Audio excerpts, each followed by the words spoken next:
जब से आरएसएस के 100 साल पूरे हुए हैं, ऐसा लगता है कि आरएसएस की सामत आ गई है।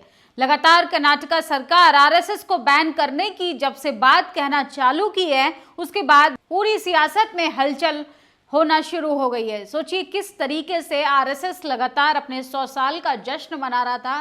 देश के प्रधानमंत्री ने सिक्का जारी भी किया था और देश के प्रधानमंत्री ने बढ़ चढ़कर आरएसएस की तारीफों के पुलिंदे बांधे थे। लेकिन होना क्या था, कर्नाटक सरकार ने आरएसएस को सबसे बड़ा झटका देते हुए उसको बैन करने की बात कही है। ये तस्वीर देखिए, इस तस्वीर में आपको जो नजर आ रहे हैं वो प्रियंक खड़गे हैं। आरएसएस से सीधा बगावत करने के मूड में आजकल वो नजर आ रहे हैं और सोचिए किस तरीके से सरेआम अब उन्होंने ऐलान कर दिया है कि कोई भी सरकारी कर्मचारी आरएसएस के संगठन से जुड़ा नहीं होना चाहिए और स्कूलों में जो आरएसएस की शाखाएं लगाई जाएंगी उस पर अब प्रतिबंध लगाया जाएगा, उसको बैन किया जाएगा। अगर हम केंद्र सरकार में आते हैं, केंद्र सरकार में अगर कांग्रेस की सत्ता आती है तो आरएसएस को पूर्ण रूप से बैन कर दिया जाएगा। कर्नाटक सरकार ने मंत्री प्रियंक खड़गे ने आरएसएस को बड़ा झटका दिया। अगर कर्नाटक में शांति भंग हुई, आरएसएस पर लगा देंगे बैन। केंद्र में कांग्रेस की सरकार बनते ही आरएसएस पर बैन लगाया जाएगा। तो सोचिए, सबसे बड़ी खबर हम आपको बता रहे हैं कि आरएसएस का एक तरफ केंद्र सरकार जश्न मना रही है, वहीं कर्नाटक सरकार जो है वो बैन लगाने की बात कर रही है। आखिर आरएसएस को इतनी बड़ी चुनौती देने की क्या वजह है? सोचिए, आरएसएस में जिस तरीके से एक केरल के आनंदी अजू के यौन उत्पीड़न की खबरें जब से सामने आई हैं, तब से पूरी सियासी हलचल जो है वो तेज होती हुई दिखाई दे रही है। सड़कों पर लगातार धरना अनशन भी जा रही है। वहीं राजनीतिक नेताओं की बात करें तो तमाम लोग विपक्ष के, खासकर कांग्रेस के नेता आरएसएस बैन करने की बात कर रहे हैं। वहीं आरएसएस के खिलाफ वंचित बहुजन आघाड़ी पार्टी ने भी जमकर मोर्चा खोल दिया है और उसने कहा है कि इस देश में अंबेडकरवादी विचारधारा के बिना सत्ता नहीं चल सकती है। फूले पेरियार अंबेडकर के विचारों पर चलना होगा और आरएसएस चाहती है कि फूले पेरियार अंबेडकर के इतिहास को पूर्ण रूप से खत्म कर दिया जाए। आरएसएस के खिलाफ जन आक्रोश मोर्चा IVAY पूरन कुमार, सोमनाथ सूर्यवंशी, रोहित वेमुला, पायल तणवी, अक्षय भालेराव, इन सबकी हत्या आरएसएस के मनुवाद ने की। वंचित बहुजन आघाड़ी ने आरएसएस और मनुस्मृति के खिलाफ लड़ाई को सड़कों पर ले जाने का फैसला किया। हम हर फूले साहू अंबेडकरवादी विचारधारा के खिलाफ संगठन और पार्टी के आरएसएस और मनुवाद के खिलाफ इस लड़ाई में शामिल होने के लिए आमंत्रण करते हैं। हमारा देश फूले पेरियार और अंबेडकर की विचारधारा से चलेगा, ना कि मनुवाद से। सोचिए, मनुवाद की विचारधारा कितनी तेजी से पनपती जा रही है कि एक सिस्टम में रहने वाला IPS अधिकारी भी जातीय उत्पीड़न का शिकार हो सकता है। एक कॉलेज यूनिवर्सिटी में पढ़ने वाला बच्चा भी जातीय उत्पीड़न का शिकार हो सकता है। मेडिकल कॉलेज में पढ़ाई करने वाली एक छात्रा जिसका नाम पायल तणवी था, वो तक जातिवाद की शिकार हो सकते हैं। इससे अंदाजा लगाइए कि जिन महापुरुषों ने जातिवाद के खिलाफ लड़ने का साहस और हिम्मत दी, जो संविधान सबको समानता, इक्वालिटी की बात करता है, उस संविधान को धीरे धीरे खत्म करने का काम कर रही है आरएसएस। इस तरीके से लगातार लोग तेजी से सोशल मीडिया पर लिख रहे हैं और सोचिए, जन आक्रोश का ऐलान कर दिया है और आरएसएस को जब से बैन करने की बात कही है, आरएसएस लगातार जो है वो वहां पर सड़कों पर अपनी रैली निकालने का काम करे, वहां पर हुजूम निकालने का काम करे। वहीं ऐसे में प्रियंक खड़गे ने सबसे बड़ी बात कही है कि अगर शांति कर्नाटक के अंदर भंग होती है तो हम आरएसएस को पूरे तरीके से कर्नाटक में बंद कर देंगे और जब हम सत्ता में जाएंगे, जब हम केंद्र में जाएंगे तो आरएसएस पर पूरे तरीके से प्रतिबंध लगा दिया जाएगा।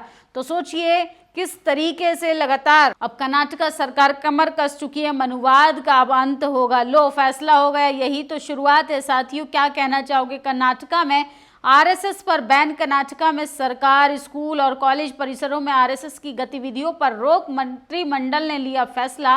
मंत्री प्रियंक खड़गे ने दी फैसले की जानकारी। तो प्रियंक खड़गे जो मल्लिकार्जुन खड़गे के बेटे हैं, वो मनुवाद से सीधा तौर पर टक्कर ले रहे हैं। केंद्र और राज्य के नियम अलग, आरएसएस के कार्यक्रम में नहीं जाएंगे कर्मचारी। खड़गे की दो टूक बात जो है सोशल मीडिया पर सबसे ज्यादा वायरल हो रही है। खड़गे ने कहा कि भारत सरकार के कर्मचारियों के लिए सेवा आचरण नियम राज्य के कर्मचारियों से अलग है, क्योंकि कहा उन्हें इस बात की जानकारी है केंद्रीय कर्मचारी जो हैं वो आरएसएस की गतिविधियों में नहीं जाएंगे, उस पर रोक लगनी चाहिए। और उसके बाद राजनीतिक हलचल तेज हो गई है। कर्नाटका के मंत्री प्रियांक खड़गे इन दिनों चर्चा का विषय बने हुए हैं। उन्होंने मुख्यमंत्री की 2 खत लिखकर सरकारी दफ्तरों में आरएसएस की गतिविधियों पर रोक लगाने को लेकर बात कही।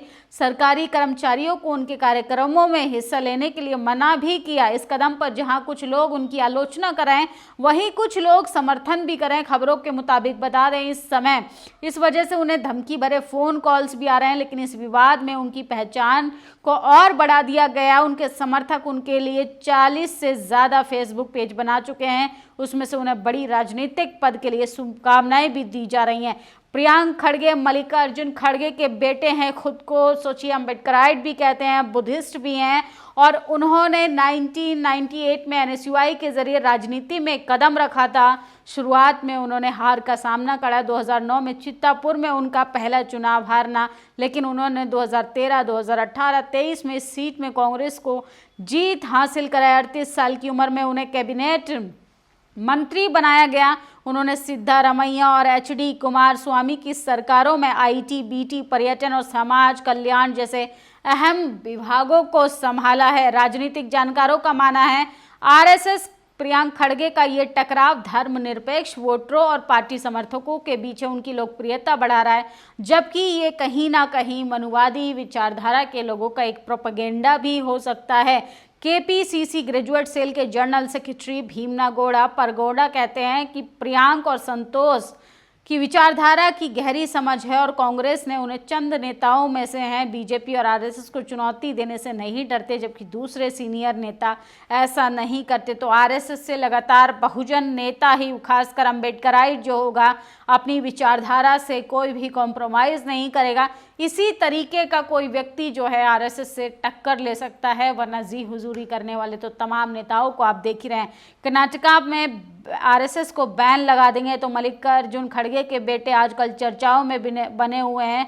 अगर कर्नाटका में शांति भंग होती है तो आरएसएस पर लगेगा बैन। तो मंत्री हैं ये कर्नाटका सरकार में, जो इन्होंने बड़ी बात कही है। और इसके बाद अगर हम बाकी खबरों की बात करें तो आगरा यूपी एक्सप्रेसवे पे टोल प्लाजा कर्मचारियों को दिवाली बोनस नहीं मिला। नाराज कर्मचारियों ने सारे बैरिकेड उठाकर साइड में रख दिए। हजारों वाहन तेज स्पीड में बिना टोल के कटवाए और लाखों का नुकसान हुआ। किस तरीके से बोनस को लेके भी तमाम खबरें आ रही हैं।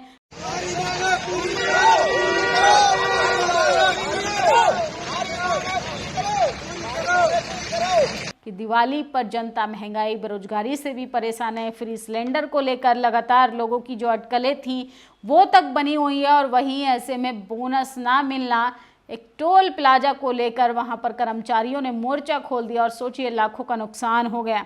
जब आप सत्ता में थी, अंजना मनीष सिसोदिया पर तंज करने के लिए लाइव शो में खासना शुरू कर दिया, और अंजना की अब हिम्मत नहीं कि वो मोदी सरकार से बात कर पाए, सवाल पूछ पाए।